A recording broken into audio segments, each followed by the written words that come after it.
get caught up. Welcome to Take That MS. We are an online support group happening every Thursdays at 12:30 Pacific time.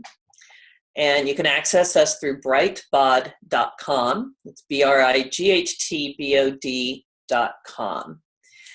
And we are here today. I do want to let everybody know and just remind you that we do record these sessions. We encourage you to stay to the end and ask questions and comments. And we're building a library at Brightbod so that people can come on. If you're newly diagnosed, you're going to be able to come in the coming years and look up this session and get some of your questions answered. So my name is Caroline Craven. I'm a certified life coach, among other things. I do holistic training, holistic nutrition training. I'm a freelance writer, a blogger. I have a top MS blog with girlwithms.com. I've been hired often as a patient expert, and I'm found on social media at the Girl with MS. So what I like to focus on, all my sessions here are giving us tools and tips on how to live life better with MS. Often we have a plan. This was my plan. I got hit with MS 15 years ago, couldn't walk, couldn't see unassisted. I've done a lot of different things over the years. Some things have worked and some things haven't. But what I want to talk about today are 10 tips for the newly diagnosed. I don't know about you all, but when I was diagnosed was probably one of the scariest days of my life. I didn't know anything about MS. I really didn't. My cousin had been diagnosed just 2 months before me, and I really knew nothing about it. So I asked the doctor, is it fatal? And she said, most likely not. And I said, okay, bring it on, let's do this. But how do we do this? Now, this was 15 years ago. You think about it, internet was here, but the research, the availability of stuff, there just wasn't anything out there.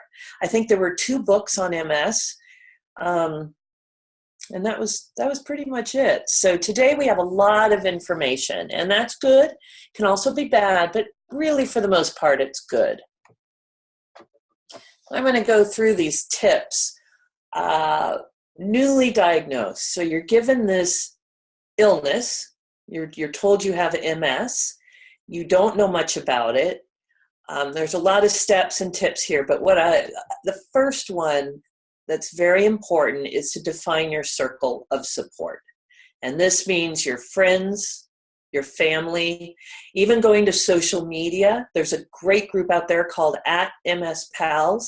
And I do put plugs in for these guys because I love this group. There are days where I wake up and I can't get out of bed. I am so frustrated with life.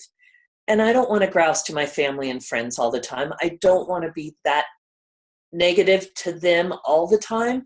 On social media, it's very easy because people pick and choose. And I say social media, it's a Twitter. Twitter is very supportive.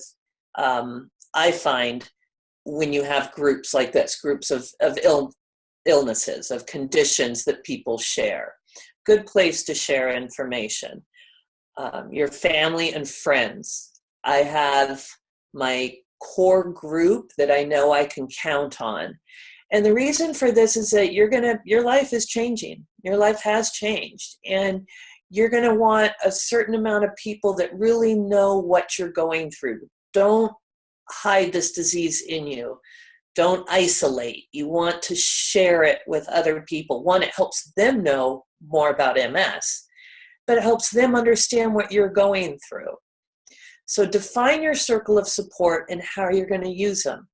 I have, when I got sick, I moved back in with my parents, and I had that instant support group, and that was very good. They took me to the doctors. I couldn't function on my own. They fed me. I mean, it's been a long journey, but find your circle of support. If you have people in your life that are not supportive, maybe just take a break from that situation. I'm not saying remove them from your life, but if you find they're not giving you the support you need, don't spend as much time with them.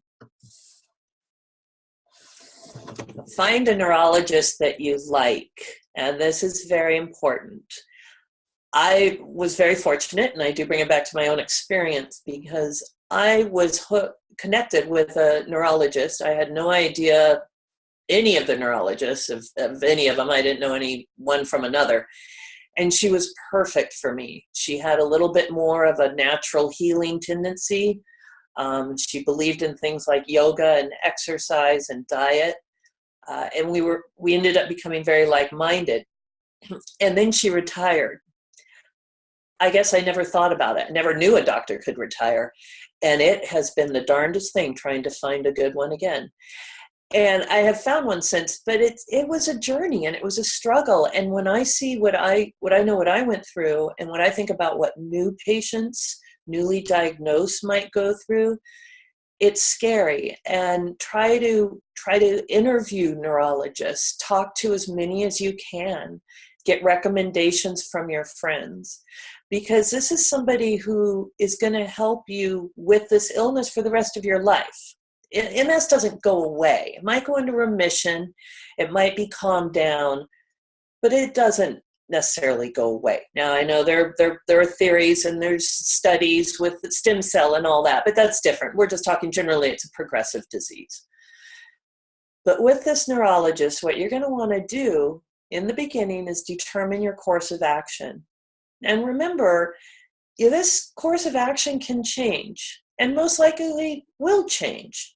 You don't know, but come up with a course of action with your doctor that you both believe strongly in. When I started out, I was on a disease-modifying drug. I was on several other medications. I personally never did steroids.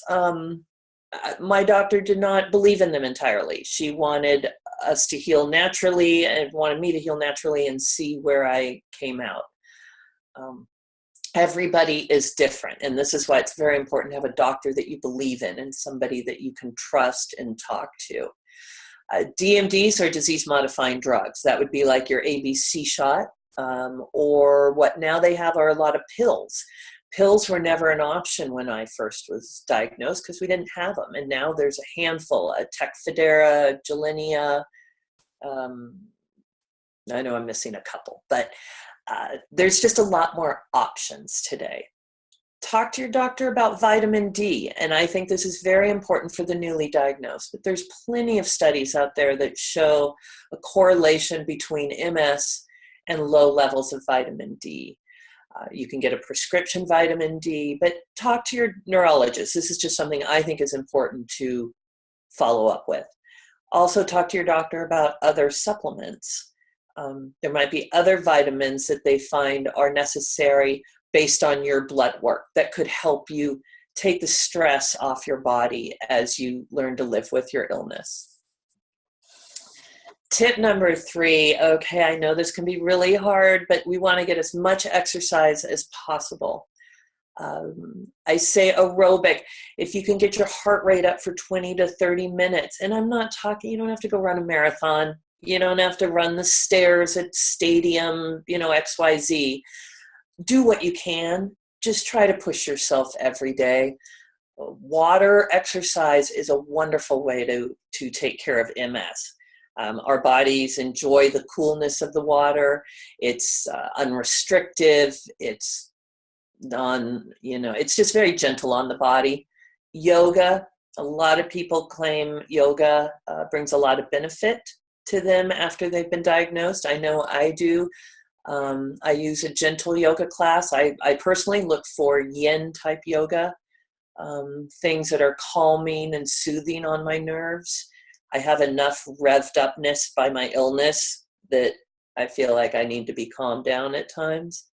And then something as simple as walking. It seems silly to drive to a gym to work out on a treadmill if you could just go outside and walk. Plus, you've got the whole stimulation of the outside air, the temperature, is there a breeze, is there humidity, plus the visual sensation of going out and looking at flowers or houses or architecture. So, 20 minutes a day, 30 minutes a day, do what you can. And I know if you're in a chair, you can do yoga and some exercises in a wheelchair. You can do stuff from the bed. So there's different options here. Just take advantage of it while we can. And this tip number 4 will probably be up as tip number 1. Create a wellness chart that you can use for yourself every day. And what I did was I created a chart similar to this, where MS was when it was really bad. You know, I was like a 9 or a 10. And when it wasn't that bad, I got down to a 2 or 3. I actually had a friend ask me to create this chart because she didn't know from a day-to-day basis how I was doing. And I may look good, I may seem like I'm moving really good, but she doesn't know if I've got, you know, number 5 earthquakes going on in my legs and my nerves are all shattered from here to there. She may not be able to tell that by looking at me. So a good friend of mine asked me to create this, and I do it. And every morning when I wake up, and I recommend this for newly diagnosed or older diagnosed, it doesn't matter, but take an analysis of your body and your mind and your well-being. How are you doing? Are you doing okay? Are you going to go climb Kilimanjaro, or is this a stay at home, stay in bed day? And think about how you rate on a scale of 1 to 10 with your illness. This will help you start looking at cycles you may be having with your illness. It'll start helping you really put a visual picture as to how you're feeling with this. And this is going to come in a lot handier later on. Tip number 5, healthy tip number 5, lifestyle tip for the newly diagnosed. There's a lot of information out there. Research everything. And a lot of my recommendation is trial and error, because no 2 people with MS are the same. No 2 people are the same anyway. People need to go out and try a lot of stuff and see what works for them. Research, trial and error, and keep what works. If it doesn't work for you, staple it shut and send it away, because that's not what you want in your life right now. You only want things that are going to help you get better and stronger and healthier. And this is an interesting lifestyle tip. Number 6, we're going to talk about time to grieve. And you may not think about this, and this may come later or not at all, or hesitantly to your mind. But when somebody acquires a chronic progressive illness or anything like that, it's a loss in our life. We are experiencing loss. I know when I got sick, I ended up changing careers. I lost my career. I had to rebuild it. I had to move out of my house. I didn't eventually sell my house. There was a lot of things that took place in my life, and they were not things I would have chosen to do. And this was all brought on me by an illness. And it's very important to, during this whole process, and this will come up again, but be kind to yourself and remember to grieve. You've had something traumatic happen to you in your life. And it's okay. You're going to rebuild, but just give yourself some time. Little patience, a lot of patience with this illness. Lifestyle tip number 7 is to ask for help. This can be very hard for people with MS. A lot of people with MS are go-getters, maybe a little type A. We want to do it all ourselves. And not only do we want to do it, but we want to do everybody else's work as well, because we can do it. MS can be a slap in the face. And really, it's time to start learning to ask for help. Diet. Diet is huge with MS. Newly diagnosed, it's time to take a look at your diet. Lifestyle tip number 8, we're going to look at things like, are you still smoking cigarettes? That's really bad for MS. The alcohol, how's the alcohol going? A little bit's okay. It's actually tested, it's neuroprotective on the nerves. But how are you doing all in all? limit the processed foods and gluten. Now, I know everybody's different, and normally I don't like generalizations when it comes to diet. And I'm saying limit, not necessarily restrict them or take them out, but watch how much processed foods you're having, watch how much gluten you might be eating, and just see if you cut it back, is it helping the symptoms at all? No excitotoxins, and that means anything diet. Anything diet is just fake. You might as well be eating polyester. I mean, don't do it. Just start maybe reducing your portion size, looking at other healthier ways, but as clean eating as you can get. And watch the sodium. I realize that's not on the slide, but sodium can be detrimental to nerves, and the inflammation it brings about can be very bad on MS. Well, with all of these tips, what I recommend most for the newly diagnosed, take all these tips and keep a journal. No two are the same. I want you all to have patience. I remind myself that every day. Patience, patience, patience. But keep a journal. Write down what you've been eating, how you've been sleeping, your energy. Do you need to take a nap? What vitamins are you taking? This will help you too when you go in to see your doctor, because your doctor is going to ask, how have you been? And who remembers exactly how they've been for the last 6 months every day? Use your little wellness chart, write a 1 to 10 down each day, just something simple that you can keep track of. And then you'll start getting a better idea of the illness. Also keep track of ways where you've really sort of said, take that MS, things that have encouraged you to do better with this illness. Are there certain classes, certain things you've done that have helped you feel better? And make note of that, and that'll help you too in the coming years. And lifestyle tip number 10, as I said earlier, we did nothing to deserve this illness. This is something that happens, and now we need to deal with it. But be kind and pamper yourself as you can. Don't punish yourself, don't isolate, don't be hard. And I know it's hard to say, don't do this, right? But just think about rebuilding your life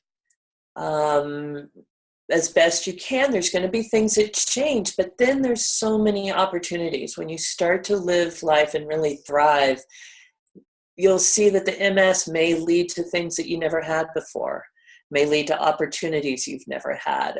Eventually, hopefully, you'll see it as a benefit in your life, and how can you help others get beyond and get through this illness. But be kind to yourself. Take a bath, take a soak, little mini spa massage. Remember to sleep and eat well. Our body is what we have, our mind, body, and soul. And so it's very important for us all to be easy on ourselves, especially when we're first diagnosed, because let's face it, we're probably scared.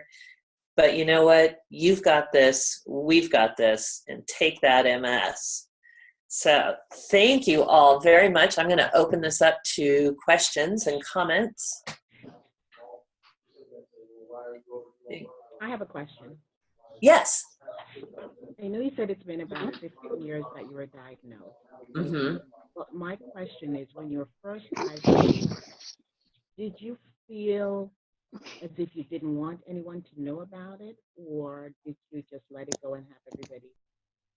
I had a particular situation when I was diagnosed.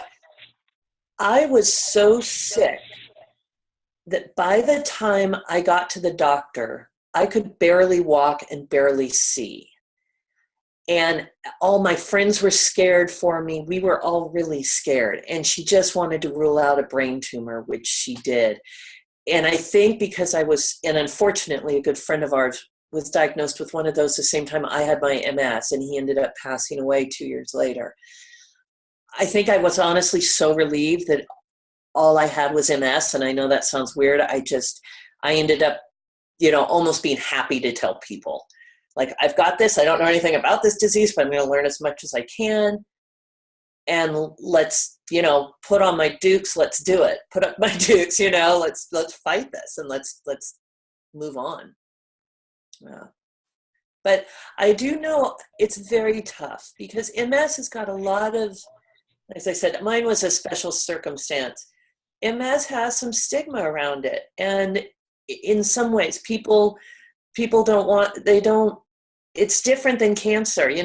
When people hear you have cancer, it's like you're a cancer survivor. When people have MS, they wonder if you're reliable or are you going to have an attack? There's just different things around it. I've had several friends that, especially people in the workforce, who don't want to talk about their MS. School teachers, they don't want to lose their job. They don't want people to look at them differently. And that is really tough. And I feel for them. It's one of those things where I'm like, let's own this illness. Let's change that stigmatism and say the more people that know about it, the better. And this is what can happen. It is the snowflake illness. No two are the same. And it may affect me at times, but I can do this and I've got this. So I think it just is going to take some changing in attitude. Did you have any warning signs?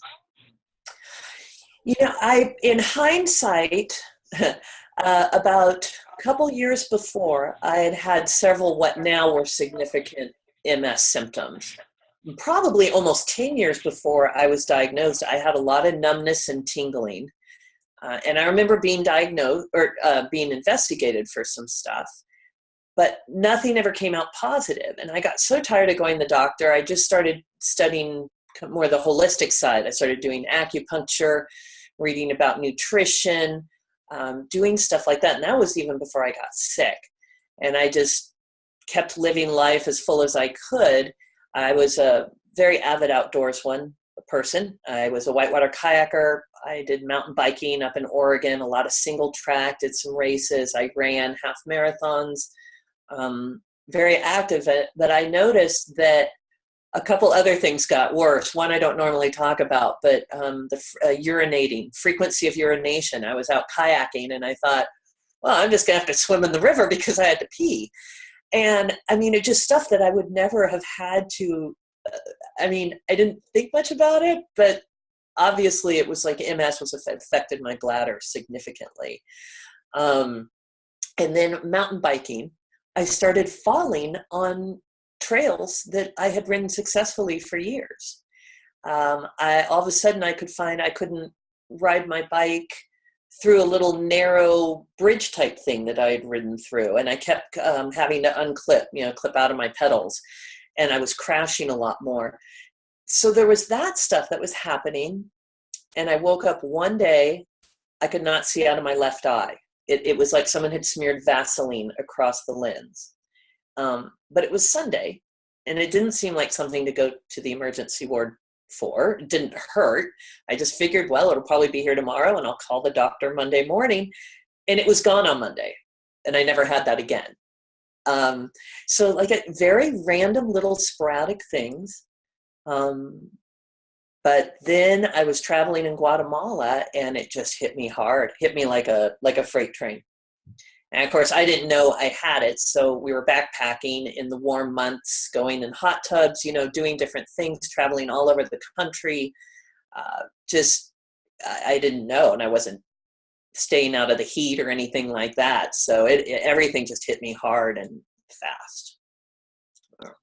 Does it affect one gender more than the other? MS does affect one gender more than the other. MS tends to affect women almost twice as much as men. And some people say even 4 to 1, which leads to the questions, how do hormones play a role with MS? There's the main difference between women and men there. And there's some studies being done. I don't have anything to cite you right now, but it's actually one that I've been working on more and more, is understanding that relationship between hormones and MS.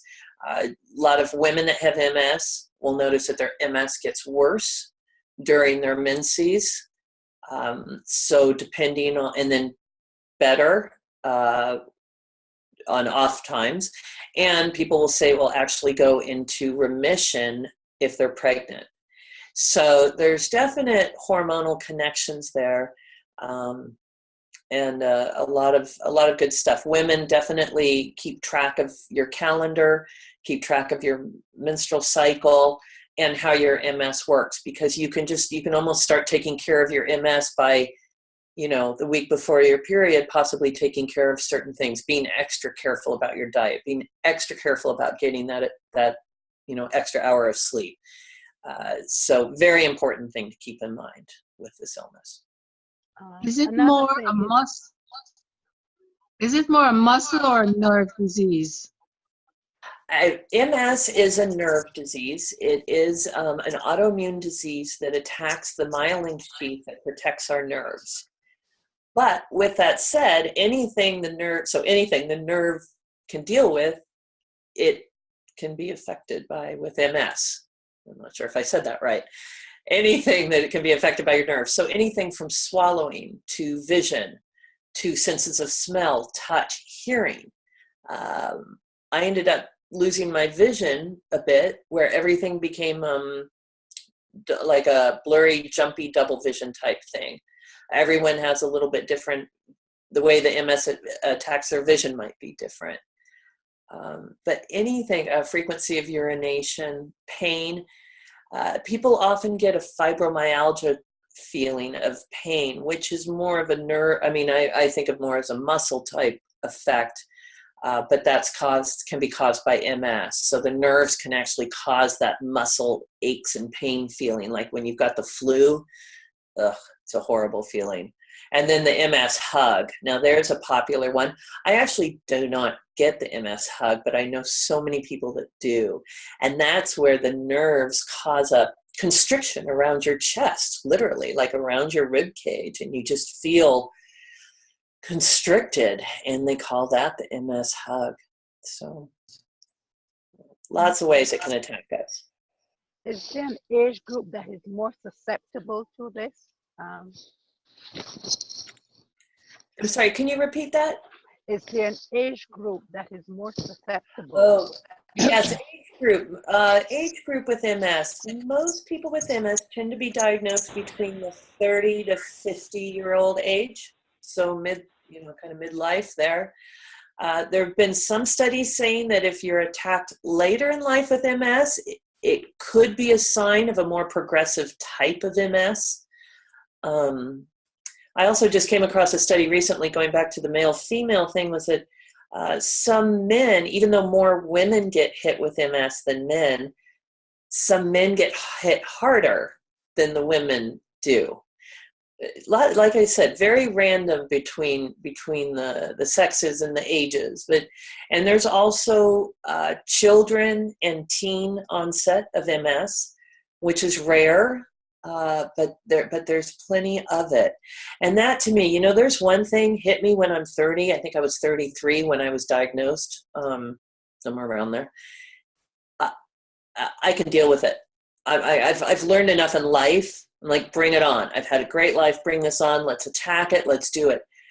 But man, imagine being 10 or 17 or 21 out of university or at university. This disease can really strike anyone, even though there is a main group, like you said, 30 to 50 is the main target age group. Any other questions? I have another question. Mm-hmm. I know you talked about being lethargic, but what about insomnia? Do you suffer from insomnia? And Yeah. what do you do? Insomnia is a tough one. Yeah, there's a lot of options for insomnia, and I actually probably will do a whole session on that. But some of the top things I like to do is I take a warm bath at night. Now, I know some people say do not take warm baths with MS. I don't seem to have much problem with that. I tend to be heat sensitive, but the bath just feels good. It helps me wash everything away, I guess, at the end of the day, and helps me sleep better. Herbal teas are excellent in helping, maybe suggest some sleep, like a tension tamer, some calming type herbal tea. I also sprinkle my bed with essential oils, and I use a diffuser. And I might diffuse something like lavender or clary sage or a little cedar wood, and that seems to help me sleep. I try not to watch TV right before I go to bed, although I do. There are things that I do that are probably not the best. Grab that glass of wine every now and then to help me. No. But there are different ways to help us. Dark cherry juice is one that's very interesting, and that can help promote melatonin. Also just taking melatonin. And so you can take melatonin. I suggest doing just a chewable one. You can get it at Trader Joe's or any other natural food store will have one. And then the cherry juice, you want I think it's sour cherry juice. But you want to get it that's not concentrated, not frozen, and nothing added. I've only found one brand out there, but I tell you what, a glass of that at night can really kind of help bring on the sleepiness, which is good. I also keep a pad of paper by my bed so I can jot things down. I'm always keeping lists with my MS. I had very bad short-term memory loss for a long time, so I had to write everything down. Even if I fed the dog, I had to write it down. It's gotten better, so I'm not suffering from that as much by any means. But I notice that my brain will start racing, and if I have a hard time quieting it, I'll just have a pad of paper, so I know if I write it down, it'll be there in the morning. Also, there are some great meditation apps. I use one called Calm. There's one called Mindfulness, and I know there are a ton of others. There's one called Sleep Pillow, and I use that, and you can have it sound like chirping birds or the rainforest or whatever. I do rain. It just helps me sleep. I don't know, it does. I try to make my room as quiet and peaceful as I can, and that's another thing too. Your bedroom should be a sanctuary in a way. I mean, it should be comfortable, should be the right temperature. It should be quiet, void of light. I actually try to turn off every little bright light and, number and anything on, and just try to make it very quiet. I also try to keep it clean and tidy, and that helps me sleep. I like to be able to go somewhere and not have it cluttered with stuff, because sometimes I find that makes it harder for me to unclutter my mind, and all that leads to me not being able to sleep. So those are my suggestions for insomnia, but definitely something we can talk more about because there's a lot with that. Great question. Anybody else? Do we have any other questions out there? Okay. Cool. Well, sorry, was that somebody? Yeah, I would like to ask you something. Yes. Is there something you would have liked your doctors to do in a different way? Would you have wished them to do something earlier or different for you? Great question. Well, I wish she had not retired. I do. I wish that she had talked to me in person about the fact that she was going to retire, because all I got was a note, a letter, and a recommendation of another doctor. And when I went to that second doctor, it was frustrating. She was not a good match for me.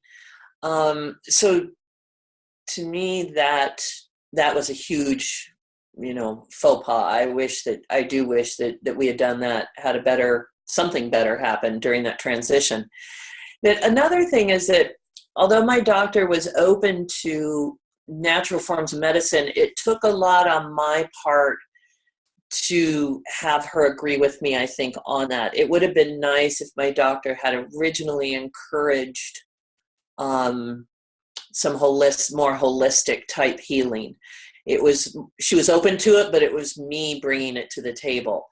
And after I was in a double-blind study for 3 years with USC for an actual T-cell vaccine. And by going on that, I went off any disease-modifying drug, but I was being watched by, some top medical experts for 3 years. And I came out of that doing better than almost anybody. And I do attribute that to to what I've learned as myself, be my own advocate. And that's learning about holistic nutrition and yoga and meditation and learning about managing stress in our life. Those lifestyle habits, I feel that more doctors are talking about those, but I feel that those can really help us manage MS. And that's a great question. Yeah, I do wish that my doctor or that she could have brought those to the forefront much sooner. But I'm just so grateful now that I've learned all these tools and made my life so much better. Yes. Whoops, wait. Let's see. You're muted. Can you hear me? Oh, now I can. Go Okay. ahead. I got you muted. Okay. What is the view on the treatment that you received? Say that again. What is the view on the treatment that you received? Oh, for the double-blind study? Yes. I'm sorry. Yes, the treatment. Well, interesting was that what I was actually being tested for, what I was trying was a T-cell vaccine, and that did not work. So the study was canceled at the end of 3 years. But what my doctors told me when I left was keep doing what you're doing because you're doing great. And they didn't even necessarily want me to go back on a disease-modifying drug. At that point, I'm still not on one, and that's just my choice, but I'm intrigued and inspired by all the new research and the new DMDs that are out there. And I encourage everyone to just do what you're comfortable with and what you want to do. But yeah, unfortunately, the vaccine didn't work out with the study, but I was so grateful that I was in it anyway, because it helped me and really solidified the fact that, there's a lot with MS that can be managed with lifestyle skills. And from that standpoint, I think it can be very similar in thoughts to, say, diabetes, even though they're two very different illnesses. But there's so many steps that I take to help manage my life that I didn't take before that it helps. It helps. So that was my benefit from the study. Okay. Do you think deep brain stimulation would help this disease? Brain stimulation in thinking matters, or like in cognitive thinking? Yes. Good question. Yes, I do. Now, this is interesting because, and I wrote an article on this, and you can get to it at Girl with MS, but it's actually on the importance of video games in MS. And almost like the ability to use video games as physical or hand-eye therapy, and also to get the synapses going in the morning. I have the habit of playing 3 little games in the morning, and one helps my hand-eye coordination. One seems to help the synapses get, sparked and fired, and one just gets everything kind of clicking a little bit faster.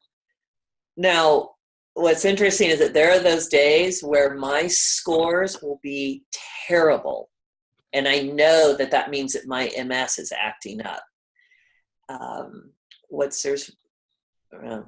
I'm forgetting. There's one app that I know has several mind-type games, and there was one I played, and every time I would play it, once a morning, just to get things going, a few minutes there, get everything working.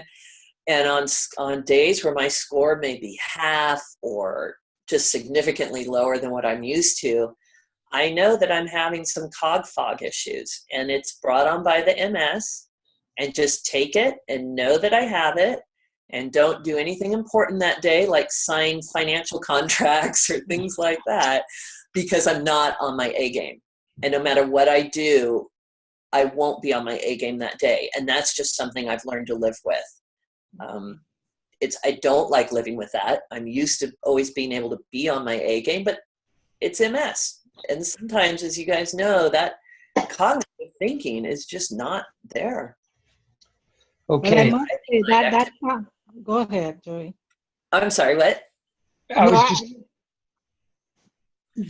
go ahead, please, go ahead. No, I was just going to say that Calm website, I also use it and it's very good. The Calm app. Yes, the Calm app. Yeah, I like that one.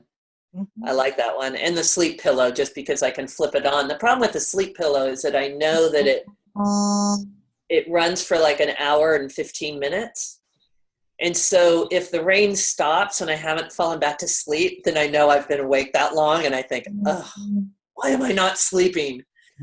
But you know what? Some days I sleep great, and some days I just get that too revved up. There's some great nighttime yoga too that you can do, a couple moves that will help you calm your body down before going to bed. Okay, thank you, everybody. You're welcome. Thanks. Thank you, guys. Remember to join us at brightbud.com and at Grow with MS, and we'll see you next week. Okay, thank you very much. Thank you.